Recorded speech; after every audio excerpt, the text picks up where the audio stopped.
Habari Tanzania, mimi naitwa Gift Stanford Joshua, wengi wenu mnanitambua kama Gigi Money.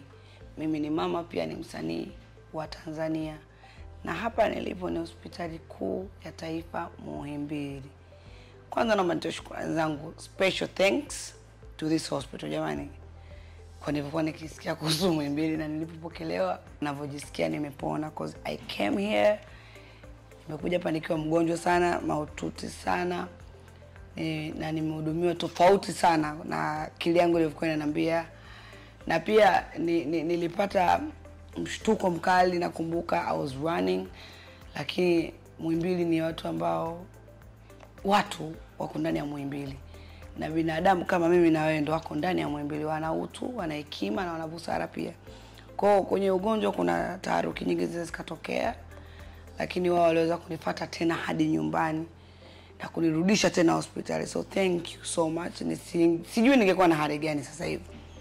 Sijui mko tunaongea nini kwa sababu nilikuwa in very bad shape. Naomba nikubali hilo. Magonjwa si ya kuyakwatani, kuyakiri. Maana wanasema Waswahili mficha maradhi kifo umumbua.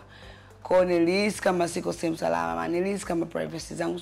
Nilihisi vitu ambavyo navisikiaga mitaani which nimeprove mwenyewe. Na hivi sasa hivi kuanzia leo mimi ni member wa Muhimbili na sitotibiwa sehemu yote kama sio hapa. I like the treatment. Niko nasikiaga si private is hospital private jamani, nilienda kabla ya kuwa hapa. So lakini nimepata msaada wa afya yangu, akili yangu hapa na naongea na sauti yangu. By the way nilikuwa sitoi sauti, nilikuwa kama na auto tune. But now I'm very thankful to Muhimbili na Mungu pia. Kwa sababu madaktari wamenipokea vizuri, manesi wao all the nurses. Government kiukweli niseme kikubwa Muhimbili ya leo sio ya jana wala ya juzi. Imeimprove. Kuna vifaa vyote ambavyo sio lazima kwenda nje ya nchi, nimeviona mwenyewe pia. So I love it. I really like it. I really love the vifaa vipya vya kizungu. Kiukweli rais wetu anajitahidi sana kwenye jambo hili la afya. Na naamini mimi ni mmoja wao, nimejionea kwa macho yangu mawili. Bye.